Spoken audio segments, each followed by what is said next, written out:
خوشبو جلا رہا تھا کہ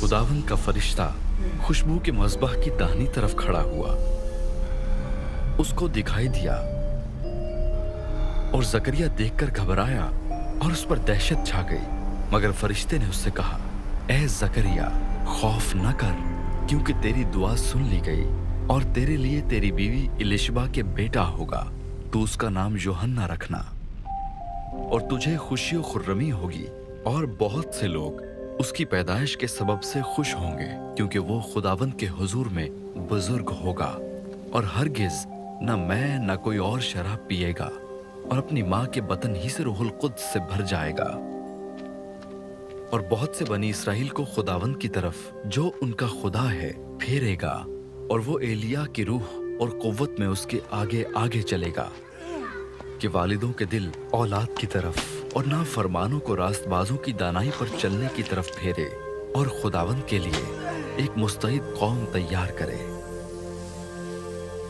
زکریا نے فرشتے سے کہا، میں اس بات کو کس طرح جانوں، کیونکہ میں بوڑھا ہوں اور میری بیوی عمر رسیدہ ہے؟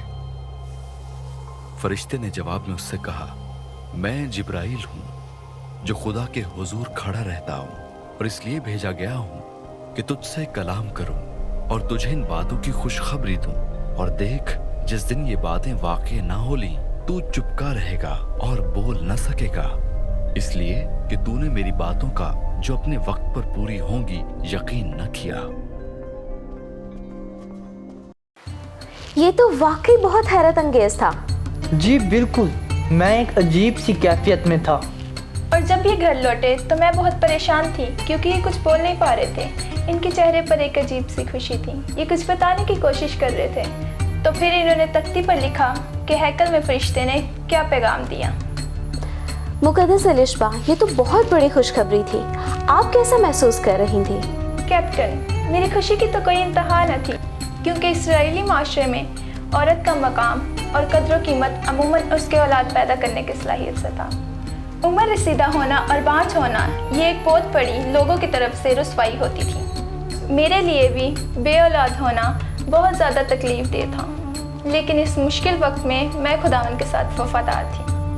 بے شک اس پیغام نے نہ صرف آپ کی بلکہ ہم سب کی زندگی بدل دی۔ اور کیپٹن، جب خدا نے اپنے وقت پر اپنا وعدہ پورا کیا تو ہم نے خداوند کی تمجید کی کہ اس نے اپنے بندوں پر نظر کی اور نہ صرف اولاد کی برکت دی بلکہ ایسا بیٹا دیا جس کے بارے میں نبیوں نے کئی سال پہلے بتایا تھا کہ وہ نجات دہندہ کی راہ تیار کرے گا۔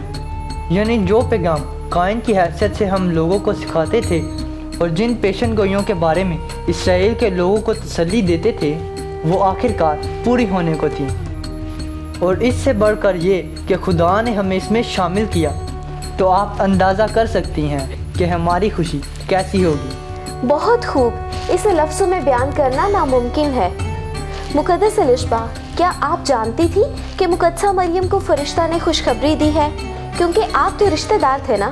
جی، ہم رشتہ دار تو تھے، لیکن مجھے اس بارے میں کچھ علم نہیں تھا، مگر جب مجھے حاملہ ہوئے 6 مہینے ہو چکے تھے تو تب مریم میرے گھر میں آئی، اور جیسے ہی ان کی آواز میرے کانوں میں سنائی دی تو روح القدس مجھ پر ظاہر ہوا کہ دنیا کا منجی مقدسہ مریم کے وسیلہ سے پیدا ہونے والا ہے، اور میں روح القدس سے بھر گئی، یہاں تک کہ میرے رحم میں وہ بچہ بھی خوشی سے اچھل پڑا، کیونکہ ہمارے خداوند کی ماں ہمارے گھر آئی۔ واہ، کیسا عظیم منصوبہ ہے خدا کا، کیسا دلکش منظر ہے۔ یقیناً آپ کی زندگیاں ہمارے لیے باعث برکت ہیں۔ سارا عزت اور جلال خدا باپ کے پاک ذات کو ہے، جس نے ہم کمزوروں کو اس عظیم منصوبے میں استعمال کیا، ہم تو بس اس کی فرما برداری کرتے تھے۔ ہاللویا۔ مقدس الشبا، میں یہاں پر آپ کو بتانا چاہتی ہوں کہ سچے دوست پروگرام کے وسیلہ سے بہت سے بچے آپ کو دیکھ رہے ہیں، اور میں چاہتی ہوں کہ آپ ان دیکھنے والے بچوں کو بائبل مقدس کی کوئی آیت سکھائیں جو مسیح کی پیدائش کی پیشن گوئی کو ظاہر کرتی ہو۔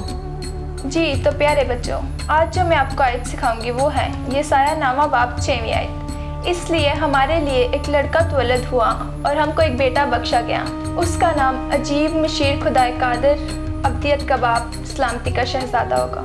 آمین۔ بہت شکریہ مقدس الشبا۔ مقدس زکریا، کیا آپ کرسمس کے موقع پر ہمارے ناظرین کو کوئی پیغام دینا چاہیں گے؟ جی میں کرسمس کے موقع پر سب کو یہی کہنا چاہوں گا کہ خدا کے کسی وعدے پر شک نہ کریں، پورے دل سے ایمان لائیں، کیونکہ خدا سب کچھ کرنے کی قدرت رکھتا ہے، اور یسوع مسیح کو اپنا شخصی نجات دہندہ قبول کریں، کیونکہ وہ عرش کو چھوڑ کر فرش پر آیا۔ مقدس الشبہ، مقدس زکریا، آپ کا بہت شکریہ کہ آپ اس عظیم موقع پر ہمارے پروگرام میں آئے اور اتنی خوبصورت باتیں ہمارے ساتھ شیئر کی۔ شکریہ کی کوئی بات نہیں، مسیح کی ولادت کا پیغام دنیا کے ہر انسان تک پہنچانا ہمارا فرض ہے تاکہ کوئی بھی نجات سے محروم نہ رہے۔ خداوند آپ سب کو برکت دے اور اپنا چہرہ آپ سب پر جلوہ گر فرمائے اور مہربان رہے۔ آمین۔ آپ دونوں کو کرسمس بہت مبارک ہو۔ آپ سب کو بھی کرسمس مبارک ہو۔ تو دوستو، یہاں پر میں آپ کو بتانا چاہتی ہوں کہ خدا نے کسی دوسرے شخص سے پہلے مقدس زکریہ کو یہ خوشخبری دی اور انہیں یہ بتایا کہ وہ خود روئے زمین پر اترنے کو ہیں۔ مقدس الشبہ اور مقدس زکریا اپنی پاکیزہ زندگی کی وجہ سے معروف تھے۔ مقدس زکریا ان چند لوگوں میں سے تھے جن سے فرشتے نے روبرو کلام کیا، اور مقدس الشبہ یسوع مسیح کو شخصی نجات دہندہ قبول کرنے والی دوسری شخصیت ہیں۔ اس کے علاوہ میں آپ کو یہ بتانا چاہتی ہوں، اس گھرانے سے ہمیں یہ سیکھنے کو ملتا ہے کہ جسمانی طور پر محدود ہونے سے خدا کی قدرت محدود نہیں ہوتی، بلکہ خدا غیر متوقع طریقے سے اپنی مرضی کو دوسروں کی زندگی سے پورا کرتا ہے۔ تو دوستو، یہاں پر میں آپ کو یہ بتانا چاہتی ہوں کہ یسوع مسیح کی پیدائش کے موقع پر خدا نے پوری کائنات کو کام پر لگا دیا اور پوری کائنات کو جشن میں شامل کیا۔ تو کیا آج ہم مسیح یسوع کی پیدائش کے موقع پر دوسروں کو اپنی خوشیوں میں شامل کر رہے ہیں، یا پھر ہم بھی اپنی ذاتی تیاریوں میں مصروف ہیں؟ تو آئیے اس کرسمس کے موقع پر سب کو خوشخبری دیں اور ایک حقیقی کرسمس کو منائیں۔ میری اور میری ٹیم کی طرف سے آپ سب کو کرسمس اور نئے سال کی بہت بہت خوشیاں مبارک۔ پھر ملتے ہیں ایک اور نئے ایپیسوڈ میں ایک اور نئے کردار کے ساتھ۔ تب تک کے لیے خدا حافظ۔